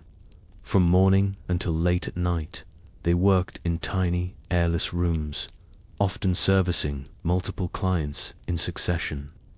Payment was collected quickly, usually a single coin, sometimes the equivalent of a loaf of bread. The women kept almost nothing for themselves. Earnings were claimed by the brothel's owner. Even their bodies were not truly their own, subject to the demands of strangers and the rules of the establishment. Yet, within this bleak reality, traces of individuality survive. Graffiti scratched onto the walls of the lupanar preserves snippets of the women's voices, boasts, names, and even playful remarks left for future clients to read. Some inscriptions reveal pride and skill, others bitterness at exploitation. These fragments remind us that the women were not faceless commodities, but human beings with wit, frustration, and resilience. The stigma they bore was immense. Roman society tolerated prostitution, but did not honor it. Prostitutes were legally classified as infames, a status that stripped them of many rights. They could not marry respectable citizens, inherit property, or participate fully in civic life. The brothel gave them visibility, but not dignity. Still, these women were essential to Pompeii's economy and social fabric. They provided a service openly demanded by men of all classes, from slaves to senators. And though their names have largely been lost to history, the Ashovuvius has preserved the traces of their labor, their voices, and their silent endurance inside the narrow chambers of the lupanar. If the women of the lupanar were its labor force, the clients were its lifeblood. To understand Pompeii's brothel, one must understand the men who filled its rooms. Contrary to the assumption that prostitution was the indulgence of only the poor or desperate, the Lupanor's clientele spanned all ranks of Roman society, from slaves with a single coin in hand to merchants fresh from trading voyages, from soldiers stationed nearby to local elites seeking anonymity, all passed through its narrow doorway. The affordability of services made the brothel accessible to nearly everyone. A visit could cost as little as a single A, roughly the price of a loaf of bread. This meant that even the lowest laborer could purchase a moment of pleasure. For wealthier patrons, the upstairs rooms offered more comfort, a softer bed, and perhaps the illusion of exclusivity. Yet the act itself remained the same. Quick, transactional, stripped of romance. Graffiti scrawled across the walls reveals not only the presence of clients, but also their personalities. Some proudly recorded their visits. "I had a great time here with Fortunata." Others left crude boasts of their virility, turning the walls into a ledger of masculine ego. A few inscriptions even read like customer reviews, praising or mocking the women by name. These writings, casual yet permanent, paint a vivid picture of how normalized brothel visits were in pomp and life. For Roman men, there was little stigma in visiting a prostitute. Married men often sought out the lupanar without shame. Fidelity was expected from wives, not husbands. Roman law and custom viewed sex with prostitutes as acceptable, even practical. It provided an outlet that in the eyes of many protected respectable women from male appetites. Thus, the brothel became not only a place of pleasure, but also an institution that reinforced the double standards of Roman morality. At the same time, the lupanar offered more than just physical release. It was also a social space, a place where men could drink, boast, and carve their names into eternity. It functioned as part tavern, part club, and part stage for performances of masculinity. In a world where status and reputation defined identity, leaving a mark on the walls of the brothel was for some men as important as leaving one on the battlefield. The clients of the lupanar were not a hidden subculture. They were Pompeii itself, the traders, soldiers, and citizens who made the city thrive, and who saw no contradiction between civic duty and nightly indulgence. If the frescoes of the lupanar were the official advertisements, the graffiti carved and scratched into its walls were the unofficial commentary, a chorus of voices echoing through time. Few ancient buildings offer such an intimate glimpse into daily life as this brothel, where the walls became a canvas for humor, pride, lust, and frustration. Visitors left behind crude boasts of their conquests. One inscription reads, "I screwed many girls here." Another, more specific, names the prostitute. "I had a good time with Fortunata for 1 coin."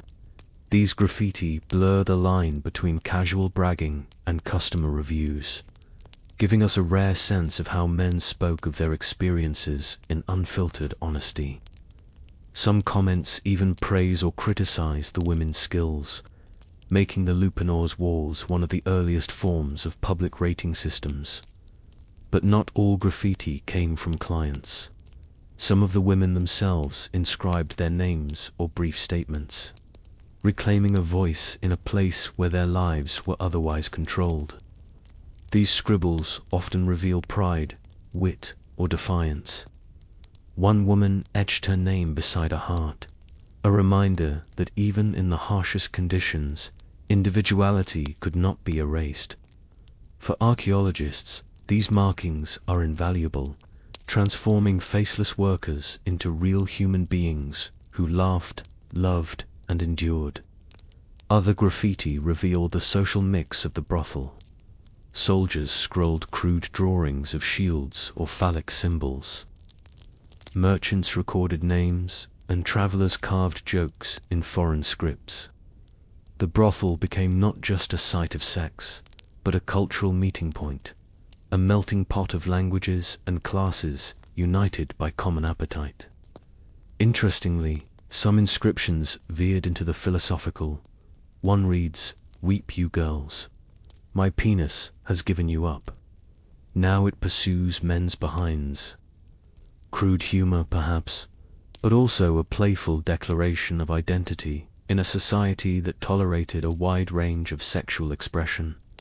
These walls captured it all: bragging, mockery, wit, and even glimpses of vulnerability.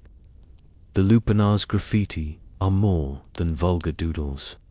They are a living archive of Pompeii's humanity, voices of men and women who never expected to be remembered. Unlike the polished fresco meant to seduce the eye, the graffiti spoke the raw language of the street. Today, they remind us that ancient people were not statues or myths, but flesh and blood humans who left their marks literally for history to find. The Lupanar was not just a house of pleasure. It was a business tightly woven into Pompeii's urban economy. In a city teeming with merchants, sailors, and travelers, the brothel operated with the same pragmatism as a bakery or tavern.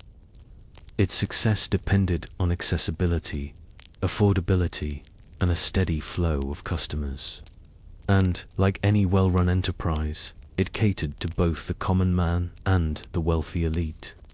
Prices were shockingly low. Inscriptions suggest that a visit could cost as little as the price of a loaf of bread. For a single coin, a soldier or laborer could secure a few moments in one of the ground floor cubicles.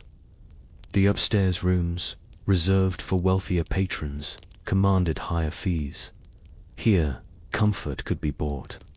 Wooden beds instead of stone, softer blankets, perhaps more privacy. Yet, even in these rooms, the encounter remained transactional, stripped of sentiment. The money collected did not stay with the women. Most of them were slaves, and their earnings went directly to the brothel's owner, who might have been a wealthy Pompeian citizen running multiple businesses.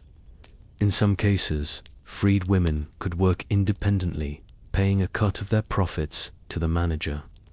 But for the majority, the Lupanar was simply another cog in the machinery of Roman slavery.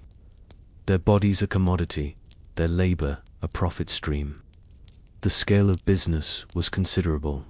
With 10 rooms, constant traffic, and low prices, the brothel could serve dozens of clients daily. Multiply that by weeks, months, and years, and the Lupanar becomes not just a building, but an engine of steady income. For Pompeii's economy, already fueled by trade and tourism, the sex industry provided an additional layer of commerce that few considered scandalous. Beyond money, the Lupanar also supported secondary businesses. Taverns nearby sold wine to loosen tongues and purses. Vendors hawked food to men leaving the brothel. Even the graffiti carved into its walls had an economic angle. Names of prostitutes became brands. Repeat clients functioned as word-of-mouth marketing, and the fresco acted as permanent advertising. In short, the Lupanar was a commercial hub disguised as a brothel. Its walls reveal a world where sex was not taboo, but trade, where desire was monetized with brutal efficiency. Pompeii's economy thrived on bread, wine, olive oil, and flesh. To modern eyes, the openness of the Lupanar seems startling. But in Roman society, prostitution occupied a curious place, both tolerated and stigmatized. It was legal, taxed, and integrated into city life. Yet the women who worked there were branded as infamous, dishonored, and excluded from respectable society. This paradox defined the brothel, a place many men used without shame, yet one that carried deep social stigma for those inside it. For Roman men, visiting a prostitute was no moral failing. Husbands could enter the Lupanar without disgrace, even while expecting absolute fidelity from their wives. A wife's duty was to safeguard lineage and property, while her husband's excursions to brothel were considered an acceptable outlet. Double standards were built into Roman law and custom. The act was not about love, but control. Men's appetites were legitimized, while women's sexuality was tightly policed. The prostitutes, however, bore the full weight of stigma. As in fames, they were stripped of rights. They could not marry respectable citizens, testify in court, or inherit wealth.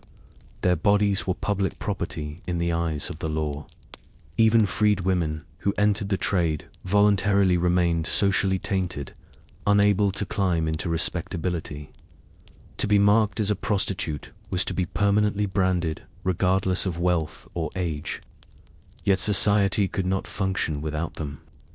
Moralists like Seneca and philosophers like Cicero acknowledged that prostitution kept social order, providing a sanctioned outlet for male desire. Augustus himself regulated the trade, requiring prostitutes to register with authorities. Thus, Rome institutionalized what it also despised, weaving brothel into the very fabric of its cities. The stigma extended to space itself. The lupanar was located not in Pompeii's elite districts, but in a working-class quarter near taverns and shops. Respectable women would not pass its threshold, nor would noble families openly acknowledge its existence. Yet its clients came from every stratum. The building was both central and marginal, a paradox carved into stone. This tension between tolerance and shame is what makes the lupanar so revealing. It was neither hidden nor celebrated, but accepted as a necessary, even useful part of Roman life. The brothel embodied the contradictions of Roman morality: desire and discipline, acceptance and condemnation, woven together in a city that lived comfortably with both. When Mount Vesuvius erupted in 79 CE, it did more than destroy Pompeii. It preserved it. The lupanar, like the rest of the city, was entombed under layers of ash and pumice, sealing within its walls a snapshot of Roman life that might otherwise have vanished. Unlike Rome itself, where centuries of rebuilding erased much of the past, Pompeii remained frozen in an instant, offering archaeologists an unparalleled time capsule. The lupanar's survival is extraordinary. The stone beds still stand in their cramped cubicles, worn smooth from countless encounters. The erotic fresco remained vivid, their colors protected by volcanic ash, their scenes of desire shockingly direct to modern viewers. Graffiti lines the walls, just as it did nearly 2,000 years ago, preserving the casual boasts of clients and the names of women whose lives would otherwise be forgotten. Every scratch, every crude drawing, every boastful word became immortal the moment Vesuvius erupted. For historians, the lupanar is more than a curiosity. It is evidence of how openly the Romans integrated sexuality into their urban world. The brothel was not an exception, but an institution legal, regulated, and normalized. Its preservation forces us to confront the reality of Roman life, not through myth or idealized literature, but through the raw, unpolished remnants of daily transactions. The legacy of the lupanar also lies in its contradictions. It reveals a society that commodified human bodies while celebrating sexual freedom, that allowed men to indulge without shame, while condemning women to lives of stigma. It challenges modern notions of morality, forcing us to ask uncomfortable questions about power, exploitation, and desire in ancient societies. Today, visitors to Pompeii often make the lupanar one of their first stops, drawn by curiosity and the promise of scandal. Yet those narrow stone rooms are not merely salacious relics. They are memorials to lives lived in shadows, women who labored without recognition, men who scrolled their names into eternity, and a city that saw no contradiction in mixing commerce with lust. The lupanar endures, as Pompeii's most infamous building, a place where economy, desire, and human frailty collided. Preserved by catastrophe, it speaks across millennia, reminding us that beneath the grandeur of Rome lay the unvarnished truth of its people. Hungry, flawed, passionate, and profoundly human. In Sparta, marriage was never about romance, candle-lit evenings, or tender vows. It was first and foremost a duty to the state, an obligation wrapped in ritual, designed to serve the city's unrelenting demand for strength. Unlike Athens, where marriages centered on family alliances and the management of households, Sparta had one clear priority: the production of strong children who would grow into fearless soldiers and resilient mothers. The personal desires of the bride and groom mattered little in comparison to the collective needs of the community. The Spartan system was unique in the ancient Greek world. Every institution, from education to religion, was geared towards sustaining a military powerhouse. Men spent the majority of their lives in the AOG, the harsh training program that molded them into warriors. Women were expected to be equally resilient, trained in physical exercise so they would bear healthy offspring. Within this framework, marriage was not a private arrangement, but a civic responsibility.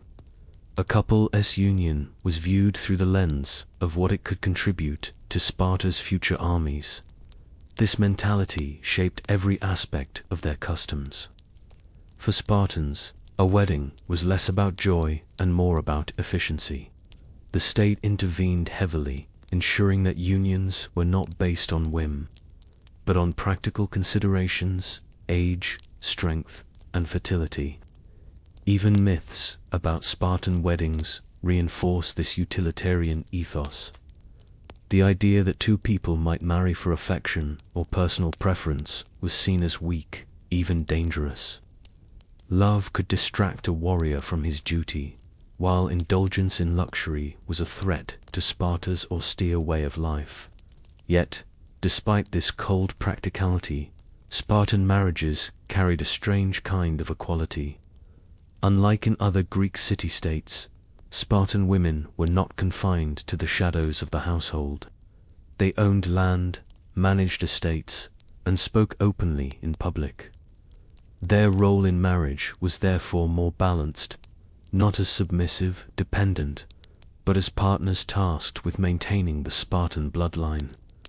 The rituals that surrounded weddings reflected this duality: harsh, even brutal, yet deeply symbolic of shared strength. In the end, a Spartan marriage was not to individuals binding themselves to each other for love, but to citizens binding themselves to Sparta. Their union was another weapon in the city's arsenal, forged not in passion, but in the fires of necessity. In Sparta, the timing of marriage was not left to chance, nor was it guided by personal desire. The state carefully dictated when its citizens could wed, ensuring that the institution served its military and demographic needs above all else. Unlike other Greek city-states, where men often married young to secure household stability, Spartans followed a strict pattern. Men delayed marriage until the age of 30, while women typically married much earlier, in their late teens or early 20s. This unusual gap in age was no accident. By 30, a Spartan man was considered seasoned, having endured the full rigor of the agora, the grueling military training system that began in childhood. Only after proving himself as a disciplined warrior, capable of obedience and endurance, was he seen as fit to assume the responsibilities of marriage. The state demanded that men demonstrate loyalty to Sparta before they could be trusted with loyalty to a household. Marriage, in other words, was a reward for survival and service. For women, the logic was different. Spartan girls were raised to be strong, athletic, and resilient. Their training, including running, wrestling, and even javelin throwing. This physical discipline was not to prepare them for battle, but for motherhood. The ideal Spartan bride was one who could endure childbirth and produce vigorous children. By marrying young, women entered their most fertile years under the watchful eye of the state, aligning their personal lives with Sparta's goal of breeding strong offspring. The result was a sharp contrast. Experienced warriors marrying youthful, physically robust women. This pairing embodied the Spartan vision of balance, seasoned male strength joined with female vitality. The household was not built on affection, but on calculated utility, with both partners chosen at the optimal moment for contributing to the city's survival. Yet, paradoxically, this arrangement gave Spartan women more influence than their counterparts elsewhere. Because men remained in barracks until 30, even after marriage, wives often managed estates and finances in their husband's absence. This created an unusual dynamic where women were younger but not powerless, entrusted with responsibilities that Athenian women could scarcely imagine. Thus, the age of marriage in Sparta reflected more than biology. It reflected ideology. It was a timetable crafted by the state, ensuring that marriage served not personal romance, but the perpetual machinery of war. Few customs in the ancient world were as striking or as unsettling as the Spartan treatment of brides on their wedding night. Unlike the flowing dresses and elaborate hairstyles of Athenian or Corinthian brides, Spartan women were stripped of their femininity before entering marriage. Their heads were shaved clean, their bodies dressed in a man's cloak, and simple sandals replaced any hint of adornment. In this moment, the bride was transformed not into a delicate wife, but into something resembling a young warrior. Why such an unusual ritual? The symbolism was twofold. First, it reflected Sparta's rejection of luxury and vanity. Long hair, jewelry, and perfumes were markers of wealth and softness, traits despised in a society that valued austerity and discipline. By shaving the bride's head, Sparta stripped away beauty as ornament, forcing the union to rest on strength, not appearance. Second, the disguise blurred the lines between male and female. Spartan marriage was not about a passive woman joining a dominant man. Instead, the bride's transformation emphasized her role as a partner, one expected to endure hardship and contribute to the Spartan ideal of strength. Dressed in male clothing, she embodied toughness and equality, signaling that she was not to be treated as fragile. This practice was unique in Greece, where most women were confined to the household and expected to embody submissive modesty. The act also carried a deeper psychological purpose. To a Spartan groom accustomed to spending his life among men in military barracks, the transition to marriage could be jarring. By presenting the bride in an androgynous form, the ritual softened this shift, bridging the gap between male camaraderie and heterosexual union. Over time, as hair grew back and the woman adopted her new role as wife, the transformation was complete.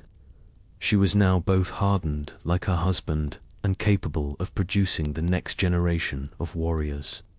Though strange to modern eyes, this shaving ritual reveals how deeply Sparta fused gender roles with civic duty. The bride's body was remade into a symbol of resilience, a living reminder that marriage in Sparta was not about romance or beauty, but about survival, strength, and the creation of a unified, disciplined household. In most Greek cities, weddings were public celebrations filled with music, banquets, and processions. In Sparta, however, the union of husband and wife began with something that looked more like a raid than a ceremony: the ritual abduction of the bride. Far from a romantic gesture, this practice symbolized strength, control, and the transfer of the woman into her new role as wife. After the bride had her head shaved and was dressed in male clothing, she was secretly abducted by her groom. The act was not violent in the sense of a real kidnapping. It was staged with both families aware of the custom. Yet the symbolism was powerful. The groom carried her away from her family home to a private chamber, marking the decisive moment when she left her old life behind. The ritual carried layers of meaning. First, it echoed the military culture of Sparta. Just as Spartan men were trained to seize and endure through force, the abduction dramatized marriage as a conquest, not of love, but of duty. The woman, stripped of her feminine markers, was taken into a new world where she would serve Sparta as mother of warriors. Second, the abduction reinforced secrecy and restraint. Unlike other Greek weddings, there was no grand feast or display for the community. Instead, the first meeting between bride and groom was hidden, solemn, and controlled. The marriage bond was not meant for public spectacle, but for private strength, reflecting Sparta's disdain for extravagance. Perhaps most intriguing was the way this ritual fit into the larger system of male life in Sparta. Even after marriage, men continued to live in military barracks until the age of 30. For years, a husband would often visit his wife only at night, slipping secretly into her quarters and leaving before dawn. Some scholars suggest this secrecy kept passion alive by maintaining a sense of novelty. Others argue it symbolized the subordination of marriage to military life, a reminder that no man's household could ever take precedence over Sparta's army. For the bride, the abduction marked her transformation. She was no longer her father's daughter, but a Spartan wife, bound not only to her husband, but to the city itself. For the groom, it was both a rite of dominance and a test of discipline, proof that even in love, he acted under Sparta's rules. For most cultures, marriage meant a new household, shared meals, and daily life as husband and wife. In Sparta, things were very different. Even after the wedding night, the husband did not move in with his bride. Instead, he returned to the military barracks where Spartan men were required to live until the age of 30. Marriage, therefore, began with separation rather than togetherness. The bride, meanwhile, remained in her family home or in a household prepared for her. She managed domestic affairs and land roles that carried far more weight in Sparta than in other Greek states. Because men spent most of their lives training or at war, Spartan women bore responsibility for running estates, supervising helot laborers, and ensuring the household prospered. In many ways, a wife was the true economic backbone of the family, while her husband continued his service to the state. Conjugal visits were often secretive. A young husband might slip away at night to meet his wife in private, returning to his barracks before dawn. These clandestine encounters added an unusual intensity to early married life. Some historians believe this secrecy kept desire alive, preventing the familiarity that could dull passion. Others see it as a clear reminder that a man's primary loyalty was to his fellow warriors, not to his spouse. For the bride, this arrangement could be both empowering and isolating. On one hand, she was entrusted with authority uncommon for women elsewhere in Greece. While Athenian wives lived secluded lives, Spartan women managed wealth and made decisions in their husband's absence. On the other hand, the emotional distance created by the husband's absence shaped a marriage that was more functional than affectionate. Children were the ultimate goal. When a couple produced a healthy son, they had fulfilled their duty to Sparta. Daughters too were valued as they would grow into the next generation of strong Spartan mothers. The household's success was measured not in romance, but in contribution to the state's population of warriors. Thus, life after the wedding night was marked by paradox. Spartan marriages were austere, even cold by modern standards. Yet, They granted women unusual power and independence. They were unions forged not for companionship, but for survival, partnerships designed to serve a city where war always came first. In most of ancient Greece, women lived in seclusion, confined to the household and excluded from political and economic life. Sparta was radically different. Spartan women held a unique position of power, and marriage only strengthened it. Far from being silent figures in the background, they were active participants in the state's survival. The central role of a Spartan wife was motherhood, but not just in the biological sense. She was expected to produce strong, healthy children capable of becoming warriors or mothers of warriors. To achieve this, Spartan girls were raised in a way that shocked other Greeks.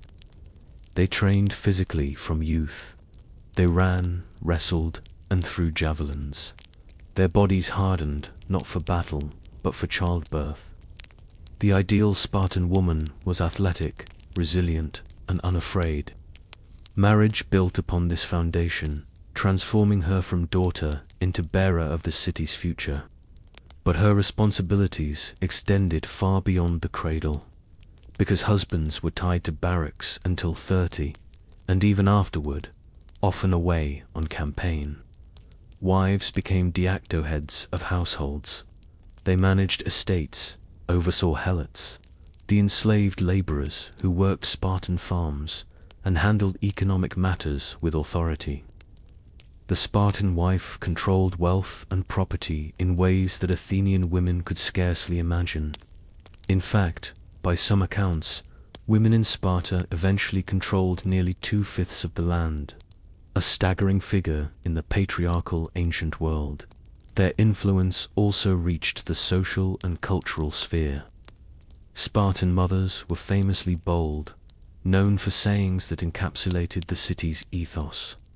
"Return with your shield or on it," they told their sons heading to war. This blunt encouragement to embrace victory or death reflected the same values marriage demanded: strength, duty, and sacrifice to the state above all else. Marriage did not diminish a woman's independence. In many ways, it magnified it. While bound by ritual and expectation, Spartan wives wielded significant power within their families and communities. They were respected, even feared for their sharp tongues and uncompromising standards. Men might dominate the battlefield, but women ensured that Sparta's warrior society never faltered at home. In this way, the role of women in Spartan marriage was paradoxical. They were subjected to the state's demands, yet they held authority that few women elsewhere in Greece could dream of. Marriage in Sparta bound women to the city's military ethos, but it also gave them the strength and space to shape its destiny. In Sparta, marriage was not judged by affection, wealth, or prestige. Its true measure was children.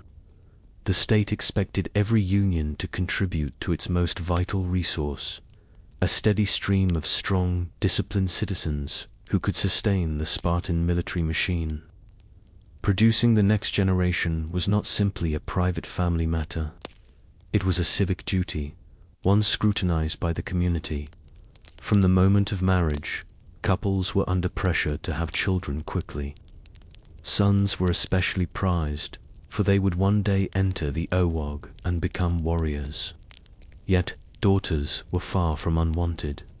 Strong women were valued as the future mothers of warriors. In fact, Spartan girls were raised with the same emphasis on physical health as boys, ensuring they would one day endure childbirth and produce healthy offspring. The obsession with strength led to unusual practices.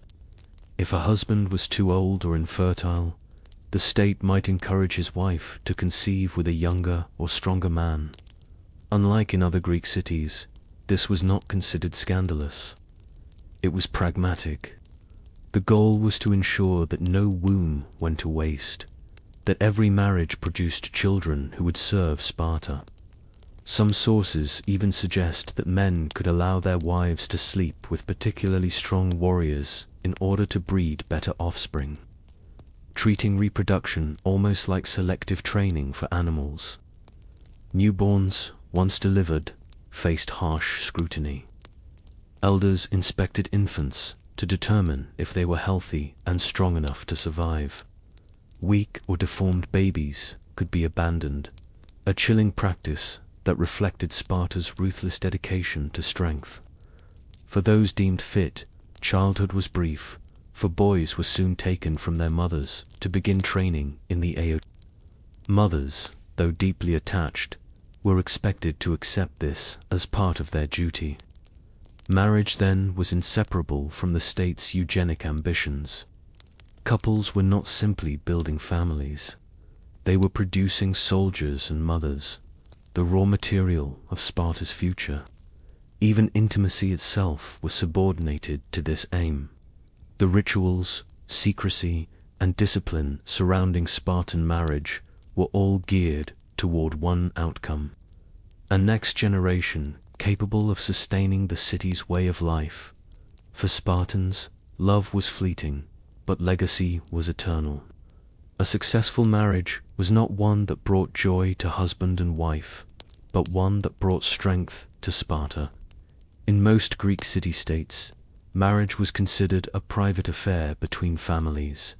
In Sparta, however, the state stood firmly in the middle of every union, shaping it to serve its relentless military agenda. Marriage was not a contract of love or even property. It was an instrument of policy, tightly regulated to ensure the city's survival. The state dictated the timing of marriage. Men were forbidden to wed until they had completed years of military training and reached the age of 30. This ensured that only seasoned warriors, proven in discipline and loyalty, were entrusted with families. Women, by contrast, were married young, their fertility seen as a resource to be tapped early for the benefit of the city. Even this pairing of older men with younger women was less about custom than about strategy. It maximized the likelihood of strong offspring. Beyond timing, the state also intruded into fertility itself. If a marriage failed to produce children, it was not seen as a private misfortune, but as a public failure. The state could encourage unconventional arrangements, allowing another man to father children with a woman, or permitting an older husband to lend his wife to a younger warrior. To the Spartans, this was not shameful, but practical. The duty of every couple was to contribute to Sparta's population of warriors. Even the rituals of marriage bore the stamp of state ideology. The shaving of the bride's head, the ritual abduction, the secrecy of conjugal meetings. These customs reflected values of austerity, discipline, and restraint, all of which the state demanded from its citizens. Marriage was another form of training, not a sanctuary from it. The constant presence of the state also reinforced the paradox of Spartan life. While men were bound to the barracks, women were granted unusual authority at home. By forcing husbands to remain in military service long after marriage, the state created space for wives to manage estates and exercise influence. In this way, the state's grip on marriage indirectly elevated women's power, making them indispensable in both family and economic life. Ultimately, marriage in Sparta was not a personal milestone, but a civic obligation. Every shaved head, every secret meeting, every child born under its system was proof that the state extended into the most intimate corners of life. In Sparta, even love and family bowed before the needs of war. The marriage customs of Sparta, so strange and severe to modern eyes, were never simply personal traditions.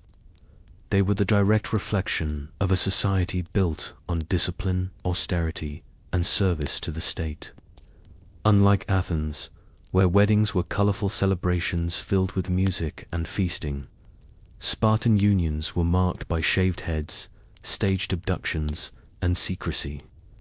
These practices stripped marriage of romance and luxury, turning it into a civic tool for producing strong citizens. The legacy of these customs lies in how completely they embodied Sparta's priorities. Every ritual, from the bride's transformation into a near-masculine figure to the groom's nightly visits from the barracks, symbolized unity, strength, and subordination of the individual to the collective. Marriage was not about pleasure, but about function. Designed to create a partnership that mirrored Sparta's military order, efficient, unyielding, and devoted to survival. Yet, paradoxically, this system elevated women in ways uncommon elsewhere in Greece. Because men remained bound to military service, women became managers of estates, property holders, and guardians of the household. Spartan wives were younger, but wielded remarkable influence, their voices sharp and their independence undeniable. While the state imposed harsh controls, it also gave women unusual prominence in civic life, a legacy that fascinated and unsettled other Greeks. These customs also reveal Sparta's uncompromising view of human relationships. Children were inspected for strength, marriages arranged for fertility, and even intimacy itself was subjected to the demands of the state. Love was secondary to duty, and beauty was shaved away in favor of resilience. What mattered was not the comfort of husband and wife, but the endurance of a society permanently at war. When Sparta eventually declined, its marriage rituals, like its military discipline, became the stuff of legend.